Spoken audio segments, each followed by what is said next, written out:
주에서 또 본문으로 택했습니다. 지난 한 달 정도 새벽기도 본문이었는데 이 말씀의 깨달음이 저 개인적으로 참 많았기 때문에 오늘도 여호수아 본문으로 말씀을 드리려고 합니다. 특별히 여호수아 본문의 이제 후반부는 땅 정복하는 이야기입니다. 그래서 땅 이야기가 굉장히 많이 나오는데 그 땅을 정복하는 각 지파들이 어떻게 반응했는가, 이게 각각 다 다른데 그 반응들을 좀 보면서 오늘은 영적인 전쟁을 하고 있는 우리들에게 주시는 교훈이 무엇인가 하는 것을 좀 말씀을 드리려고 합니다. 지난주에 지도를 하나 보여드렸는데 잠깐 수정을 했습니다. 제가 보니까 이렇게 분리하는 것이 맞겠다 싶습니다. 1번, 2번, 3번 세 번의 전쟁을 통해서 가나안 땅을 정복했다고 그랬죠. 그리고 이제 세 번째 3번에 해당되는 지역은 정복하지 아니한 땅입니다. 그것을 지도를 그려서 7지파에게 배분을 하고 각 지파가 전쟁해서 그 땅을 취하도록 하는, 이게 세 번의 전쟁을 통한 가나안 정복 이야기라는 것을 우리가 생각을 했습니다. 여러분 아마 이 가나안 정복 전쟁 얘기를 들으면서 이런 질문을 한번 좀 해보았을 것 같습니다. 왜 여호수아 살아있는 동안에 저 3번 땅도 다 정복하지 않았을까? 그러면 훨씬 더 전쟁 잘했을 텐데 왜 여호수아 죽고 난 뒤에 저 남은 땅을 정복하게 했을까? 그런 고민을 한 번쯤 해볼 만합니다. 제가 하나는 성경에서 그 답을 한번 찾아보고, 또 하나는 신앙의 여러 가지 원리를 볼 때에 아마 이래서 그럴 것이다 하는 두 가지 이유를 좀 말씀드려보고자 합니다. 첫 번째 이유는 신명기 7장 22절에 있는 말씀인데 이런 표현이 있습니다. 내 하나님 여호와께서 이 민족들을 내 앞에서 조금씩 쫓아내시리니 너는 그들을 급히 멸하지 말라. 왜 그러면 빨리 정복하지 않고 남겨두었을까? 그 이유는 들짐승이 번성하여 너를 해할까 하노라. 가나안 사람들은 다 쫓아냈는데 그러고 나면 거기에 누가 득실거리기 시작하느냐? 들짐승들이 득실거리면 가나안하고 전쟁 한번 하고 짐승하고 또 한 번 더 전쟁해야 될까 봐. 그래서 하나님께서 가나안 땅 원주민들을 빨리 몰아내지 않고 남겨두어서 이 들짐승들로부터 공격당하는 것을 막기 위해서다, 그런 얘기를 하셨습니다. 오늘 여기서 우리 한번 생각할 것은 이 들짐승의 공격에 대해서 영적으로 이렇게 한번 이해를 해보면 어떨까 생각이 들어집니다. 우리가 여러분 기도하다가 기도 응답이 다 이루어지면 참 좋을 것 같습니다. 이제 다음 주부터 세일의 새벽 기도 시간인데 3주간 기도하고 나니까 병도 낫고 자녀 문제도 해결되고 사업도 해결되고 한 5가지 또는 10가지 기도 제목이 한꺼번에 다 응답이 되면 좋겠죠. 그랬으면 좋겠습니다. 자, 그러면 1년 동안에 기도할 제목들이 그냥 한 3주 만에 그냥 다 해결이 되면 엄청나게 영적으로 강해지고 기분이 좋겠죠. 근데 뭐 할까요? 그다음부터 쉬죠. 기도 안 하죠. 이거 하나님이 너무 잘 아십니다. 그래서 이 가나안 땅에 하나님께서 남겨두신 땅이 이유가 있더라. 그 남겨주신 땅에 계속 전쟁함으로 말미암아 하나님을 계속 찾게 되고 계속 의지하게 되도록 하기 위해서, 그래서 기도 좋은 응답을 다 받고 영적으로 열중셔 하고 있는 것이 절대로 좋은 것이 아니다는 겁니다. 저는 절대 안 그러죠. 근데 거의 그렇게 합니다. 하나님 우리를 너무 잘 아십니다. 그 믿음 좋았던 다윗도 전쟁할 일이 없고 전쟁 안 하니까 그냥 한 번에 넘어지고 이런 걸 우리가 많이 보기 때문에 그 이유이다. 그래서 결국 가나안 땅에 남아있는 민족들은 오늘 우리가 28장 찬송가를 불렀는데 은혜의 사슬 되어 나를 주께 메어 주시옵소서 하는 말이 있죠. 자꾸 주님을 떠나니까 그냥 저를 주님의 은혜의 끈으로 묶어서 저를 도망가지 못하도록 묶어달라는 그런 기도이거든요. 그 찬송 가사가 가나안에 남겨진 족속들, 이걸 조금 다르게 우리에게 해석하면 아직까지 이루어지지 못한, 응답받지 못한 남아있는 기도의 제목, 남아있는 문제들, 이게 걸림돌이고 거추장스러운 방해물이 아니라 내가 하나님께 더 붙어있고 떨어지지 않도록 묶어주는 은혜의 쇠사슬과 같은 것이다. 아멘 하기 좀 어렵지만 사실은 아멘이 맞습니다. 그래서 이스라엘 땅에는 두 가지의 땅이 있는 것 같아요. 하나는 하나님께서 남겨두신 땅이 있습니다. 두 번째는 이스라엘이 남긴 땅이 있습니다. 믿음이 없어서 정복하지 못한 땅. 하나님께서 남겨두신 땅과 이스라엘 백성이 남긴 땅은 전혀 다릅니다. 하나님께서 남겨두신 땅은 괜찮아요. 하나님께 계속 기도가 매달리면 되니까. 내가 믿음이 없어서 남긴 땅이 문제입니다. 그게 나중에 전부 사사시대의 이스라엘에게 총칼을 들이밀었던 원수들이 되고 말았다는 것입니다.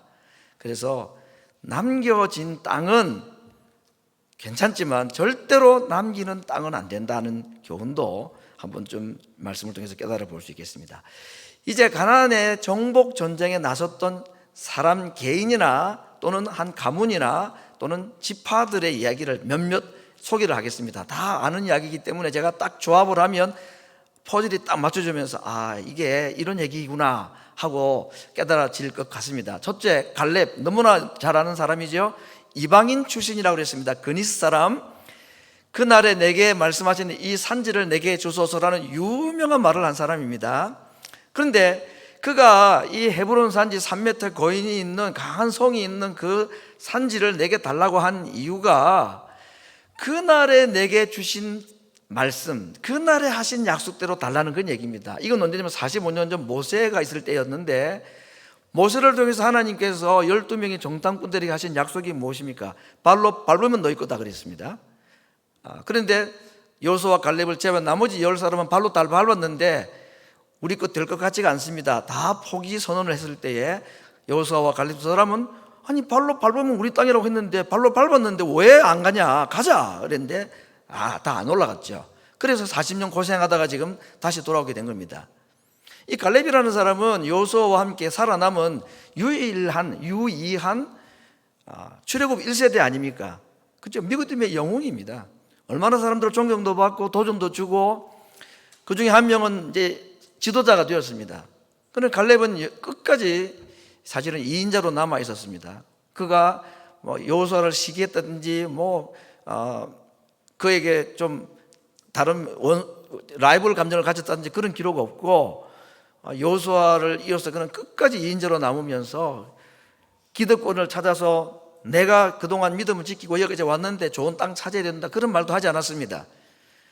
남들이 가기 싫어하고 힘들어하는 그 강한 성이 있는, 강한 군대가 있는 저 성 헤브론 산지를 내게 달라. 그 이유는 그애가 용기가 있어서가 아니라 믿음이 있었기 때문인데, 그 믿음이 뭐냐면 하나님께서 하신 말씀대로 발로 밟으면 주신다는 그 약속을 믿는 믿음을 자그마치 몇 년간, 45년간 가졌다는 것입니다. 여러분, 이게 저는 참 놀랍습니다. 우리가 큰 믿음을 한번 가져보는 건 그렇게 어렵지 않습니다. 막 기도하고 하다 보면 나도 모르게 믿음이 막 생길 수 있습니다. 이게 몇 달을 못 견디고 몇 년을 못 넘기는데 갈렙은 그걸로 15년, 25년, 45년을 지킨 것입니다. 그 45년간 믿음을 지키기 위해서 갈렙이 뭘 했을까? 저는 생각합니다. 하루도 빠짐없이 매일매일 45년을 그는 하나님 앞에 엎드리고 기도했을 거라고 생각합니다. 그러지 않으면 이 큰 믿음도 어렵지만 이 믿음을 45년간 유지하는 건 거의 불가능할 것 같습니다.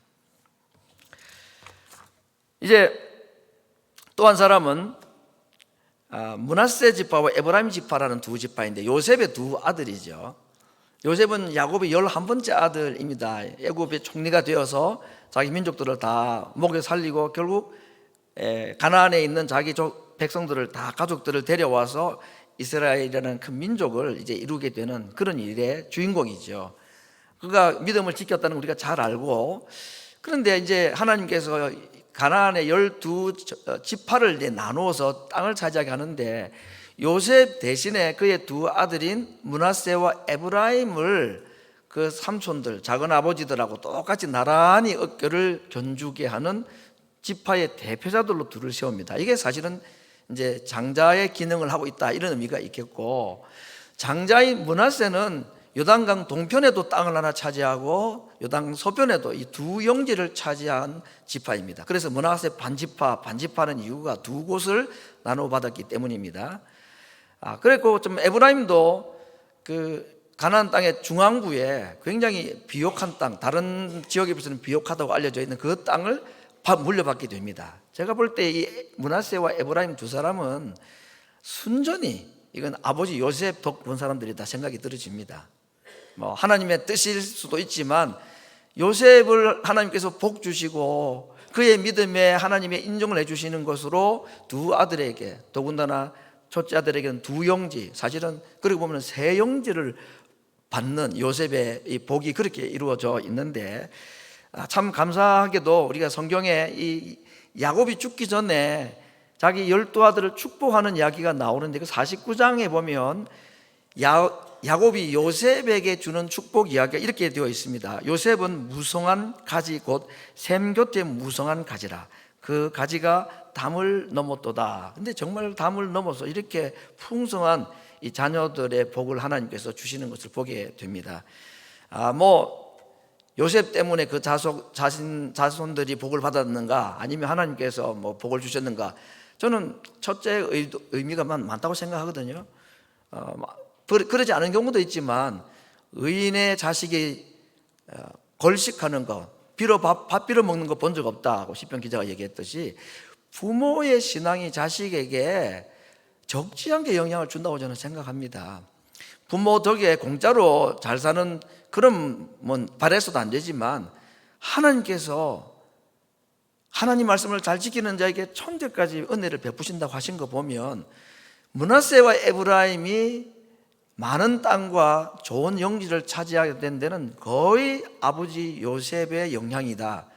그렇게 우리가 생각한다면 정말 부모로서요, 자식들이 부모인 우리들의 하나님 앞에 살았던 그 신앙 때문에 복을 받는다면 부모 노릇 잘하는 거죠. 그래 됐으면 좋겠습니다. 그걸 바라고 하나님과 딜하는 건 옳지가 않겠지만, 하나님께서 하나님을 위해서, 교회를 위해서, 복음을 위해서 헌신하고 수고하는 그들의 수고를 하나님이 절대로 모른 채 하실 수 없는 분이십니다. 그래서 므낫세와 에브라임은 제가 조금 이렇게까지 표현합니다. 조상 때문에, 요셉의 믿음 때문에 복받은 사람이다. 근데 여기까지는 좋은데, 그 다음에 일어나는 이야기가 좀 씁쓸한 이야기가 나옵니다. 에브라임이라는 이 이야기인데, 에브라임 지파가 요수아에게 갑니다. 요수아가 에브라임 지파 출신입니다. 그러니 가가지고 뭘 요구하냐면, 우리가 땅이 좀 부족한데 좀 땅을 더 차지했으면 좋겠습니다 라고 얘기합니다. 하나님께서 지금 딱 제비 뽑기 해가지고 땅을 다 나눠준 거 아닙니까? 그러면 뭐 많건 적건 좋건 나쁘건, 지난주에 말씀드렸듯이 어차피 가나안에서의 땅에 의해서 농사가 되는 게 아니라 하늘에 의해서 농사가 되는 거다 믿고, 하나님을 믿고 아멘 하고 가면 되는데, 자기 형을 봐서 그런지 모르겠습니다. 형은 뭐 왜 두 땅이나 차지하고 우리는 좀 작고 뭐 이랬는지, 아무튼 요수아에 가가지고 야 그랬진 않았겠지.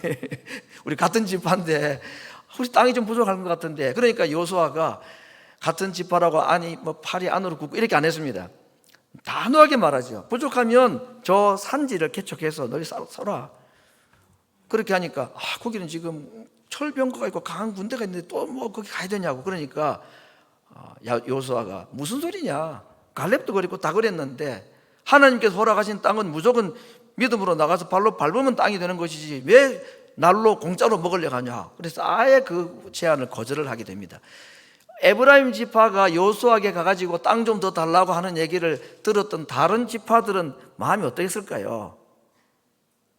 정말 저렇게 야비하게 꼼수를 부리고 뭐 지연, 학연 이용해가지고 저러냐 이럴 수 있을 겁니다.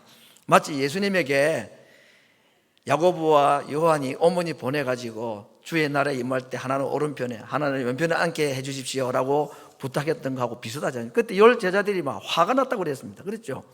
지금 이 사실에 에브라임 지파는 부모 믿음 때문에 큰 복을 받은 사람 치고는 욕심이 좀 많고 힘든 일 피하고 아무튼 지금 귀족처럼 살고 싶어하는 그런 모습이 사실 약간 이제 보이는 것 같습니다. 슬로보앗이라는 사람의 5딸 이야기도 성경에 3번에 걸쳐서 나오는 걸 보게 됩니다. 민수기에서도 계속 나오고 여호수아에도 또 한 번 나오는데,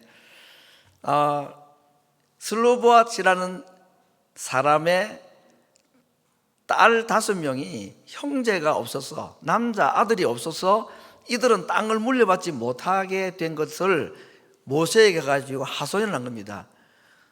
아니, 아들 없는 것도 서러운데 우리 집안에 아들이 없으니 우리는 땅을 받지 못하는데 그 땅을 딸인 우리들에게도 주옵소서, 이렇게 얘기를 했을 때 모세가 하나님께 기도하니까 하나님께서 그 말 맞다, 딸들에게 줘라. 그래서 딸들이 땅을 배분받는 이야기입니다. 나중에는 참 대단합니다. 이 슬로바 5딸이 어디까지 걱정했느냐, 시집 갈 걸 딱 생각하니까 혹시 우리가 다른 지파에 결혼하게 되면 우리 지파 땅이 시집 가는 시댁으로 다 갈 텐데 우리 땅 빼앗기지 않게 해달라. 그러니까 하나님께서 어떤 아이들을 주느냐, 그러면 므낫세 지파끼리 결혼하면 되잖아. 뭐 다른 지파하고 꼭 결혼 안 하면 되잖아. 또 딸들이 또 그 말도 맞아요. 여러분, 이 지금 슬로보앗이라는 사람이 누군지 모르지만 5딸 이야기가 더 강하게 많이 나옵니다. 이게 2번, 3번 나오는 이유가 뭘까? 지금 남자들에 의해서 이루어지는 정복 전쟁 이야기 중에 딸 이야기가 나온 겁니다. 딱 대조를 이룬 겁니다. 남자들이 하는 전쟁 이야기는 반복해서 나오는 게 다 쫓아내지 못하였더라, 남겨두었더라, 이게 지금 계속 반복되는 나온 이야기인데, 땅을 원칙적으로는 받지 못할 위기에 있었던 이 슬로보앗의 5딸들은 어떻게 해가지고 딸임에도 불구하고 땅을 얻어내는 거잖아요. 이 남자들의 실패와 땅 얻지 못할 딸들이 오히려 땅을 차지하는 이야기를 딱 대조적으로 해놓은 겁니다. 이걸 당시나 지금 오늘 우리들에게는 무엇을 말씀하기 위할까?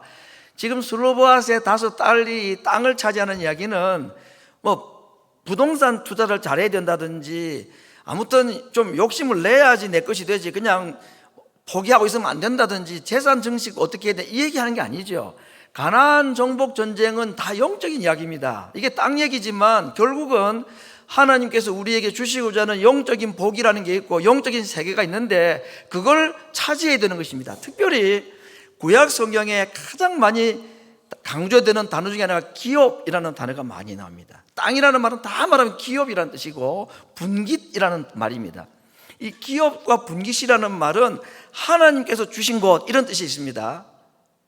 그렇기 때문에 크건 작건, 좋건 나쁘건 상관없이 내게 주신 그것이 기업이고 그것이 하나님께서 내게 주신 분깃이라는 것은 이 하나님이 주신 것이다, 그런 의미가 있고, 2번째는 빼앗기지 말아야 된다는 것입니다. 땅을 사고 팔지 말라고 한 이유는 그냥 뭐 토지법에 대한 얘기가 아닙니다. 하나님께서 주신 것을 절대로 빼앗겨서는 안 된다는 의미가 있는 겁니다. 슬로보앗의 5딸들은 하나님께서 자기 가문에 주셨다는 것을 믿고 그것을 빼앗기지 않기를 원했던 것입니다. 예수님께서 마리아 마르다 집에 방문했을 때에 마르다 언니는 음식 준비하느라고 너무 분주하고, 동생 마리아는 예수님 발 앞에 말씀 듣고 있는 게 너무 화가 나가지고 예수님에게 뭐라고 마르다가 말합니까? 주님, 동생 보내서 좀 도와달라고 말씀해 주십시오. 그랬더니 예수님이 마르다에게 뭐라고 말하지요? 마르다야, 마르다야, 네가 많은 일로 분주하지만 한 가지만 해도 괜찮다. 그 다음에 하시는 말씀이, 마리아는 좋은 편을 택하였으니 빼앗기지 아니하리라. 슬로보앗은 좋은 편을 택했습니다. 그 딸들은 빼앗기지 않고 싶은, 이건 땅에 대한 욕심이 아니라 하나님께서 주시는 복에 대한 확신이고, 땅을 붙잡은 것이 아니라 하나님의 약속을 붙잡은 믿음의 행위였던 것입니다.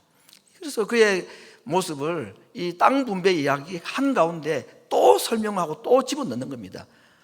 이 비리비리한 남자들, 땅 차지하지 못하고 쫓겨나고 이런 것과 딱 비교를 지금 하고 있다는 것입니다. 남자들 비리비리하다 해서 죄송합니다만은 아무튼 딸에 비하면 좀 그래 보입니다. 솔직히 진짜 비리비리한 사람 몇 사람 앞으로 더 나오니까 더 기대를 하셔도 됩니다. 먼저 유다 지파 조금 얘기를 하고 그 다음 얘기를 좀 하겠습니다.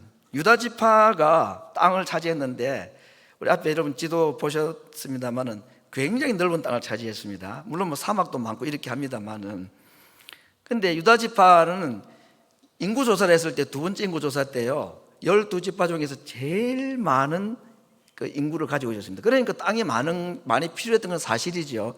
그런데 유다가 생각할 때에, 와, 우리 땅 너무 넓어, 좀 줄였으면 좋겠다. 그래가지고 땅을 내놓았습니다. 양보를 했습니다. 이 유다의 양보와 희생 이야기는 성경에 몇 번 기록되는데, 요셉이 총리가 되고 난 뒤에 가나안에 흉년이 들었죠. 그래서 야곱이 10 아들들을 곡식사로 보냅니다.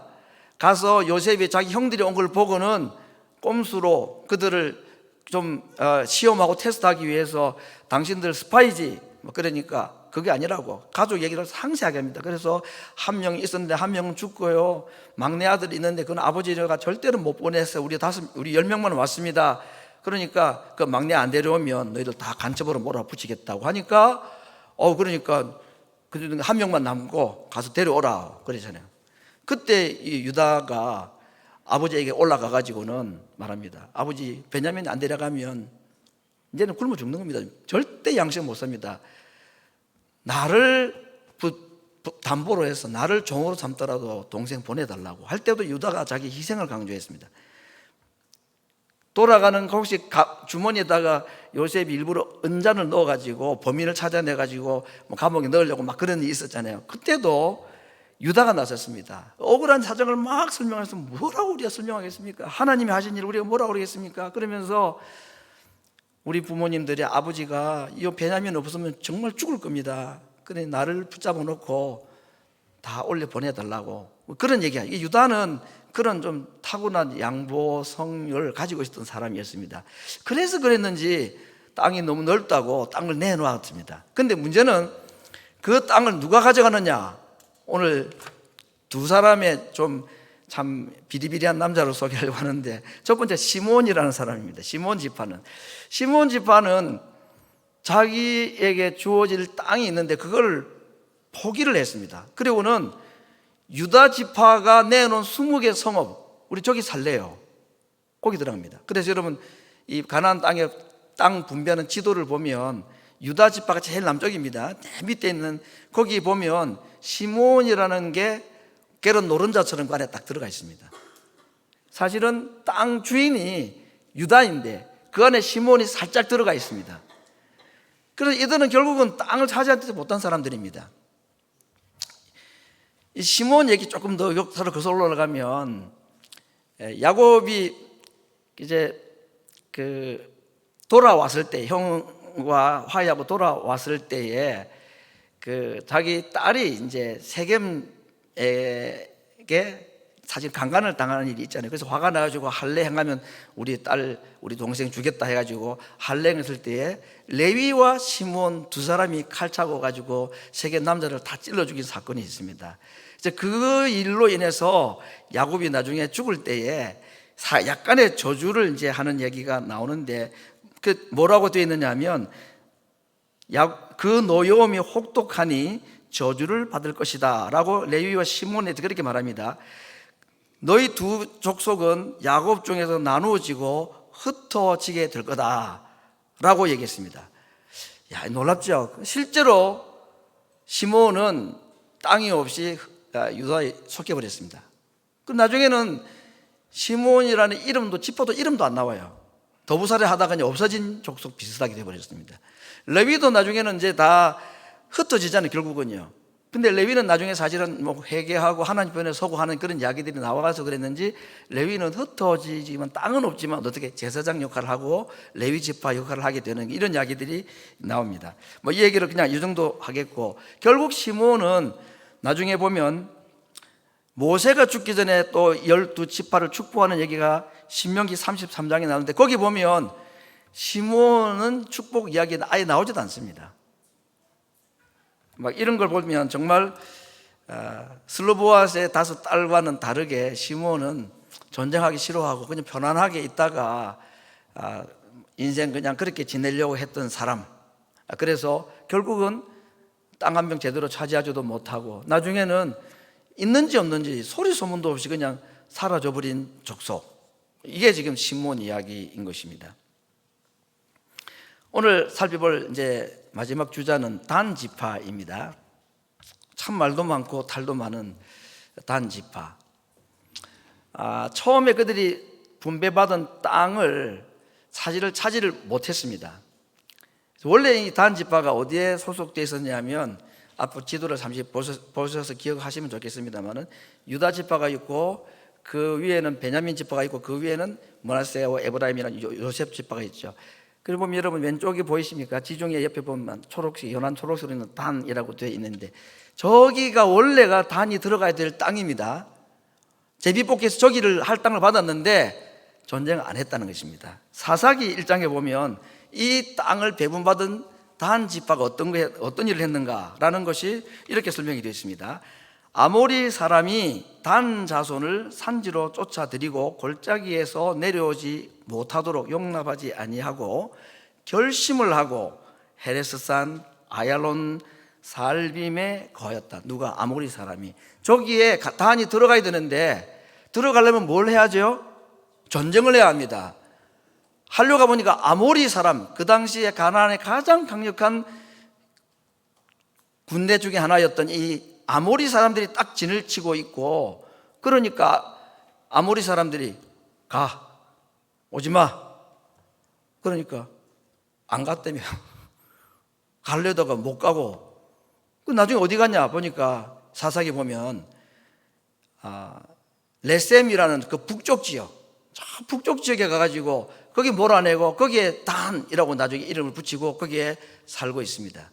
문제는 이 북쪽 지역 최북단의 레셈 지역이 아람이라는 이방 나라와 국경지대에 있는 데다, 그러다 보니까 외세의 침략도 많았지만 무엇이 가장 위험할까요? 이 아람이나 다른 민족들의 우상 종교가 단을 통해서 많이 들어왔습니다. 그래서 나중에는 이 단이라는 이름이 우상 숭배의 본거지가 되어버립니다. 그리고 이스라엘 전체에 저 북쪽 지역에서부터 흘러들어오는 단을 통해 들어온 우상 숭배가 남유다까지 쫙 번지게 되는 통로가 되어버린 것입니다. 그래서 사실 땅 얘기지만 오늘 말씀드린 것과 같이 지금 이 가나안 전쟁, 땅 정복 이야기는 영적인 전쟁이라고 그러지 않습니까? 결국 하나님께서 주신 그 영지를 이들이 시몬이나 단은 누리지 못하고, 하나는 그냥 편하게 살고 싶어서, 하나는 겁이 나서 포기하고 손대지 않고, 그게 나중에는 이스라엘 전체에 이렇게 악영향을 끼치게 되었다. 이게 지금 오늘 여호수아서에 나오는 땅 이야기의 중요한 핵심인 것입니다. 여러 많은 이야기들을 모으고 보면 전체 그림은 이렇게 그려지는구나 라고 우리가 볼 수가 있습니다. 땅 얘기를 좀 더 하겠습니다. 성경에서 예수님이 하신 말씀, 온유한 자가 땅을 기업으로 차지한다, 맞습니다. 유다가 보면 온유했어요. 그래서 땅 많이 차지한 것 같기도 합니다. 그런데 가나안은 온유한 자가 차지하는 게 아닙니다. 심노하는 자가 차지하는 것이다. 하나님께서 펼쳐놓으신 이 가나안이라는 세상은 그냥 양보하고 착하게 살아가지고 되는 게 아니라는 것입니다. 다시 말씀드리지만 지금 땅 얘기가 아니라고 했습니다. 영적인 복을 말하는 것이고 영적인 세계를 경험하는 걸 말하는 겁니다. 좀 더 구체적으로 예를 들면 기도에서 응답 받아내는 것, 하나님의 나라와 하나님의 통치를 경험하는 것, 하나님의 살아계신 역사를 경험하는 것은 온유한 자가 차지하는 것이 아니라 심노하는 자가 차지하는 것이다. 그래서 하나님께서 지금 우리에게 맡겨놓으신 이 땅에 육신적인 땅이 아니라 하나님께서 이 땅을 살아가는 우리들에게, 가나안을 살아가는 우리들에게 열어놓으신 세계가 있고 허용하신 영적인 영역이 있고 세계가 있는데, 그걸 누리고 경험하는 사람이 있는가 하면 여러 가지 이런저런 이유 때문에 귀찮아서 힘들어서 그냥 내버려 둬가지고, 말씀드린 대로 하나님께서 남겨주신 것은 문제가 되지 않습니다. 오히려 그건 은혜의 사슬이 되니까, 내가 믿음이 없어서 내가 영적으로 게으르고 나태해서 남긴 땅이 문제인 것입니다. 그러면 이것이 나에게 들짐승이 돼서 나를 공격할 수도 있다는 겁니다. 지금 그게 사사시대 이야기 아닙니까, 여러분? 어느 쪽을 택하시겠습니까? 남겨진 땅을 하나님의 약속을 믿고 정복하는 자로 살 것인지, 게으름과 나태 또는 두려움 때문에 내 삶이 너무 바쁘고 분주해서 여기에 삶의 우선순위를 두다가 주신 땅도 그냥 정복하지 못하고 남긴 채로 세상을 떠날 것이냐. 지금 우리는 그 현장 앞에 부름받은 것입니다. 어떻게 해야 되는지를 지금 여호수아를 통해 우리에게 말씀하고 있는 겁니다. 땅 얘기로만 가득 차 있지만 이건 하늘의 세계에 대한 말씀이고, 하나님의 나라와 하나님의 다스림과 통치와 그분의 능력에 관한 말씀을 땅 이야기를 가지고 우리에게 하고 계신 것입니다. 여호수아서 오늘 본문 땅 얘기를 하는 이유를 이제 말씀을 드리겠습니다.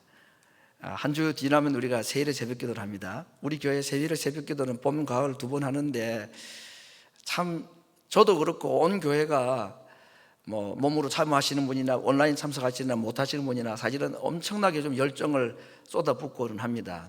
그때마다 주시는 은혜도 있고 응답도 있고 해서 너무 감사하고 올해도 기대감을 가지고 그렇게 하려고 하는데, 가나안 전쟁 이야기를 통해서 세일의 새벽기도를 앞두고 오늘 어떻게 이 가나안을 정복할 것인가 네 가지 말씀을 좀 보겠습니다. 첫 번째, 세상 끝날까지 우리와 함께 하신다는 약속을 믿는 믿음이 있어야 이 싸움을 할 수 있다 하는 것입니다. 여러분, 이스라엘 백성들이 가나안 땅을 차지하기 위해서는 전쟁을 해야 된다고 했습니다. 그 전쟁에서 이기기 위해서는 무기가 필요할까요? 아닙니다. 전쟁에서 이기기 위해서는 뭐가 필요하겠습니까? 믿음이 필요합니다. 하나님께서 우리와 함께 하신다는 것, 하나님께서 우리에게 주신 땅이라는 그 믿음이 아니면 가나안 전쟁을 할 수가 없는 겁니다. 어차피 나무 꼬챙이 들고 기껏해야 낮 정도 있는 이스라엘 백성들이 철병하고 싸울 수가 없는 거 아닙니까? 가나안 전쟁은 어차피 무기로 싸울 수 없는 성입니다. 가나안 전쟁은 무조건 믿음으로 싸워야 될 성이죠. 그러니 오늘 이 땅에 하나님 앞에 부름받은 우리들이 싸워야 될 영적 세계에서 우리에게 필요한 것은 믿음인 것입니다. 이스라엘 백성들이 전쟁을 앞두고 하나님 앞에 기도할 제목이 있다면 저 전쟁 이기게 해 주옵소서라는 기도보다 더 지혜로운 기도는 하나님이 우리와 함께 하시면 이길 수 있다는 믿음을 주시옵소서라고 기도하는 것이 바른 기도였을 겁니다. 오늘 첫 번째 우리에게 주시는 이 기도의 제목입니다. 하나님, 우리에게 믿음을 더하여 주시옵소서. 함께 하신다는 그 약속에 대한 믿음. 두 번째는 바른 복음이 필요합니다. 세상을 정복한다는 말은 무슨 말이냐? 세상의 것을 내가 취하고 내 것으로 맡고 불신자들에게 있는 모든 재산을 믿는 사람인 우리들이 가지고 이런 얘기가 아닙니다. 복음으로 세상을 정복해서 믿지 않는 자들을 예수님 믿게 하는 것, 이것이 영적 전쟁인 거죠. 땅 싸움, 재산 싸움이 아닙니다. 영혼의 추수 문제입니다. 영혼을 구원하는 일을 우리에게 맡겨진 전쟁이라고 말씀한 겁니다. 그러면 불신자들이, 예수님을 믿지 않는 사람들이 예수님을 믿게 하는 이 영적 전쟁에 필요한 두 번째가 뭐라고 그랬습니까? 바른 복음. 바울은 말하였습니다. 십자가에 못 박힌 예수 그리스도가 바른 복음의 핵심이라고 그랬습니다. 지금 우리 교회 선교관에 영국의 선교사님, 영국에서 선교하는 한국 선교사님 한 분 들어와 계십니다. 총회 참석 같이 할 건데 영국의 선교사가 필요한가 이런 생각들을 많이 할 겁니다. 그래서 후원이 없대요. 영국에 무슨 선교를 하냐고. 그래서 오해를 많이 받고 있는데, 지금 그 얘기를 다 할 수는 없는데 영국의 런던 시내에는 영국 사람이 없답니다. 전부 난민들이다. 전쟁 난민들이 들어와 있습니다. 대체적으로 이슬람 국가에 난민들이 들어와 있습니다. 그래서 이슬람 국가의 선교사들이 들어가서 전도하는 건 못하게 돼 있죠. 그런데 난민들에게는 얼마든지 복음을 전할 수 있습니다. 하나님께서 선교사들을 이슬람 국가 안에 들여보내시는 걸 못하게 하니까 하나님께서 어떻게 하시느냐? 선교사가 있는 동네로 이슬람 사람들 데려와요. 전쟁은 하나님께 속한 것입니다. 전쟁을 통해서 하나님은 자신의 영혼 구원 사역을 조금도 주저하지 않고 더 급속도로 이 일을 진행하고 계시더라 하는 것입니다. 그래서 제가 물어봤습니다. 누가 그러면 그런 일을 하냐 하니까 자기는 영국 교회에 교인으로 있으면서 말씀도 전하기도 하지만 영국 교회가 그 난민 사역을 돕는데요, 한국 교회는 안 하고 영국에 무슨 선교 자금을 보냈냐 하고. 그래서 제가 궁금해서 물어봤습니다.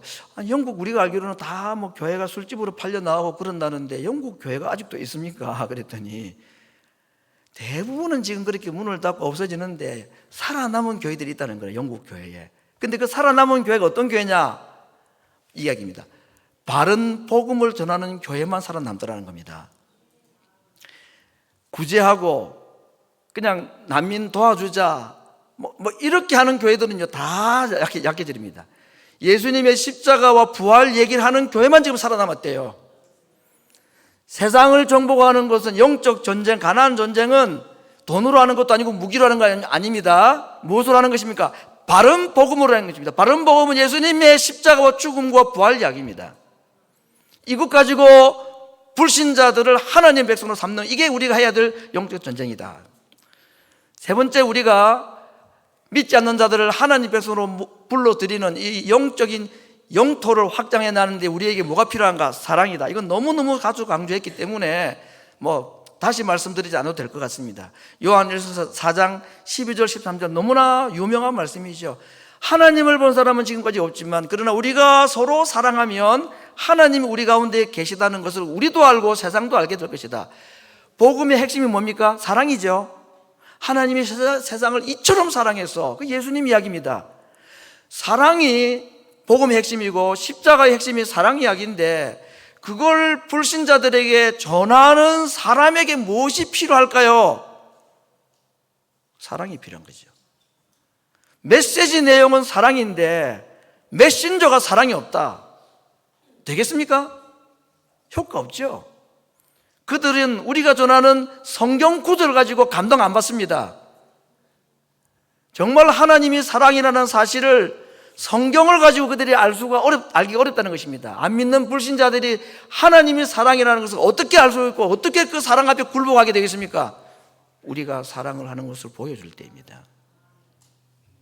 마지막 네 번째로 바울이 말합니다. 고린도전서 1장 2절, 고린도전서 2장 4절, 내 말과 전도함이 지혜의 권하는 말로 하지 아니하고 복음 전하자는 말로, 근데 무엇을 합니까? 성령의 나타남과 능력으로 한다 그랬습니다. 우리가 전하는 예수님 사랑 이야기에 우리의 사랑도 필요한데 그것만 가지고는 불충분하다. 뭐가 또 필요하냐? 성령의 나타남입니다. 성령의 나타남이라는 뭘까요? 눈에 안 보이는 성령인데 눈에 보이는 것처럼 나타나는 게 나타남이죠. 하나님은 눈에 안 보이는 분인데 눈에 보이는 분으로 나타나신 분이 예수님입니다. 예수님도 지금 하늘로 올라가시고 이 땅에 예수님도 안 계시고 하나님도 눈에 안 보입니다. 그런데 지금 하나님을 또 우리에게 나타내 보일 수 있는 방법으로 성령을 보내셨다고 그랬습니다. 그 성령의 역사가 나타날 때에 거기에 하나님의 나타나심이 나타난다는 것입니다. 그럴 때 우리가 전하는 복음이 더 힘있고 능력있게 나타난다 하는 것입니다. 그러므로 가나안 전쟁 앞선 우리들이 해야 될 일은 하나님의 약속을 믿고 바른 복음으로 무장하고 사랑하는 사람이 되되, 더 나아가서 성령의 능력으로 좌우의 병기를 들고 하나님의 살아계심을 증거하는 자로 가나안 땅 정복 전쟁에 나서야 된다 하는 것을 말하고 있습니다. 오전 일부 예배 때도 말씀을 드렸는데 성령의 나타남 이야기를 이렇게 한번 소개를 하고 말씀을 맺겠습니다. 한 3년 전에 코로나 기간이 그때도 막 계속 중이었을 때인데, 지금은 타주로 가서 안 계시는데 우리 교회 집사님 한 분이 수요일 저녁에 우리 저 헌금 앞에 저기 앉으셨습니다. 이분은 수요일 새벽 저녁에는 교회 오시지 않는 분인데 그날 오셨는데 이분이 하는 말씀이, 목사님 지금 제 몸에 그 담석이 있어서, 담석인지 결석인지 모르겠습니다. 아무튼 큰 돌이 있는데 이건 레이저로도 깰 수가 없어서 반드시 오픈해가지고 제거를 해야 된다고 합니다. 다음 월요일 날 병원에서 수술을 해야 되는데 너무 아파서 목사님 기도를 해 주시면 나을 것 같아서 왔습니다. 참 시험에 들 만한 이야기죠. 이거 뭐라고 답을 해야 합니까? 믿습니다 하고 막 해야 되는지, 그래 안 되면 어떡합니까? 믿음 없지요 제가. 그래서 제가 기도를 어떻게 했느냐, 이분이 지금 기도하고자 하는 요구는 뭐냐면 아프다는 거예요. 지금 다음 월요일 수술 받는다는 거죠. 제가 어떻게 기도했겠습니까? 머리 좋은 제가 어떻게 기도했겠을까요? 수술은 월요일 한다니까 하나님 그때까지 아프지 않게 해주옵소서, 이렇게 기도했습니다. 지금 생각해도 제가 나쁘게 말하면 진짜 믿음 없는 기도, 좋게 말하면 진짜 지혜롭게 잘 피해갔다.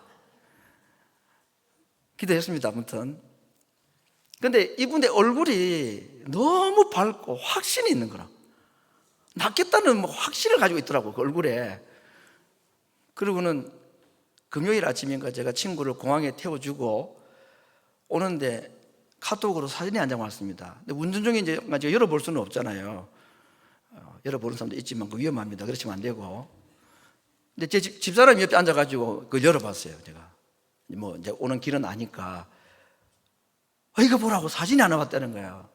그게 뭐냐면 목요일 밤 이 돌이 빠져나온 거예요. 배설이 되면서 빠져나온 겁니다. 그걸 다 주워 모아가지고 이렇게 조그만 통에다가 넣어가지고 사진을 보낸 겁니다. 나은 것 같대요. 아프지도 않고 다 나온 것 같다는 거라. 그래서 저는 뭐 감사하다 생각하고, 그래서 월요일날 병원에 가서 의사한테 이거 나왔다고 내 몸에서 그랬더니 의사는 쳐다보지도 않고 이제 수술을 해야 되니까 마지막 검사한다고 돌 찾는데 2시간을 막 헤매고 다니더라고. 근데 돌이 없으니까 돌이 없다고. 내가 아까 당신한테 보여주지 않냐고 했더니 그거 어디냐 가져와 보라고 해요. 그래가지고 보여줬더니 이게 말이 안 되나, 이만한 사이즈가 돌이 나올 수가 없다는 거예요, 이분이. 그래가지고는 지금까지 이제 나왔습니다. 한 주 뒤에 가가지고 또 검사했더니 여전히 돌이 없다고 그래요. 그래서 참 저는 아프지 않게 기도했는데 하나님께서 가만히 생각하니까 아프지 않게 하는 방법은 여러 가지가 있는데 그 중에 하나님이 제일 쉽게 할 수 있는 게 돌을 빼내는 게 제일 쉬웠던 모양이에요. 여러분 생각해보세요. 돌이 배에 있는데 아프지 않게 하는 거, 이건 진짜 어려운 거거든요. 마취를 하지 않는다면 어렵잖아요. 하나님께서 제 기도를 들으시고 네가 참 힘든 것을 나에게 구하는구나, 쉬운 게 있는데 왜 그걸 구하냐, 이렇게 하신 것 같은 생각이 들었습니다. 이런 일만 있으면 얼마나 좋겠나 싶은데 그러지는 않고, 근데 제가 확실한 것은요, 그날 그분의 얼굴에는 확신이 있었습니다. 그래서 저는 확실히 깨닫습니다. 그때는 제가 기도해서 나은 게 아니고 그분이 믿음이 낫게 했다는 생각이 들어집니다.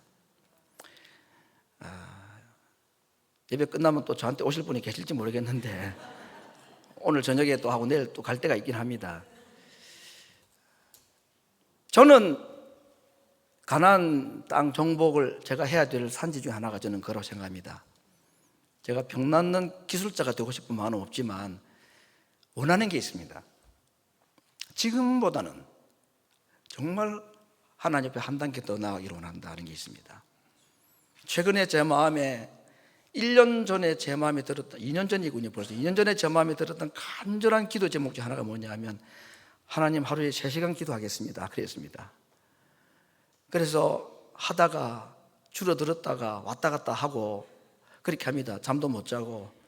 그래서 그 영국의 선교사님이 한의사인데 저를 딱 보더니 목사님 간이 안 좋네요 그러더라고요. 그래서 잠을 많이 자래요. 이 간은 잠을 많이 자야 되는구나, 그런 생각이 들고. 근데 최근 한 1, 2주 사이에 저에게 기도 제목이 새로 생겼습니다. 뭔지 아십니까? 기도 3시간 하게 해달라 기도하지 않습니다. 기도가 재밌게 해주십시오, 그럽니다. 내 기도하는 그 시간, 그때가 내게 가장 귀하다. 이 찬송 제가 부르는 게 얼마나 부담스러운지 모릅니다. 그때가 가장 즐겁다. 정말 부담스럽습니다. 기도 제목이긴 하지만 하나 안 즐겁고 하나도 2시간, 3시간을 의무적으로 한다 싶으니까 힘들었어요, 솔직히. 억지로 하는 것 같기도 하고. 그럼 그것도 나쁘지 않다고 생각하는데 그러던 중에 그 사건이 일어난 겁니다. 3시간 기도하고 난 뒤에 그런 일이 가긴 합니다. 근데 더 저는 가나안 정복을 위한 저의 기도 제목은 그것입니다. 하나님, 기도가 진짜 재미있었으면 좋겠습니다. 하고 싶어서 하는 기도 했으면 좋겠습니다. 1시간 하든 5시간 하든 재미있고 하고 싶은 기도 시간 주십시오. 이게 제가 정복하고 싶은 산지입니다. 하나님께서 이 기도 기뻐하실 것 같죠? 이 기도를 기뻐 안 하실 리가 있겠습니까? 하나님 기뻐하시면 해주실 거로 저는 생각하고, 저는 이번 특별 새벽기도 기도 제목 그겁니다. 기도하는 시간이 재미있게 해주옵소서. 하고 싶은 기도 저한테 해달라고.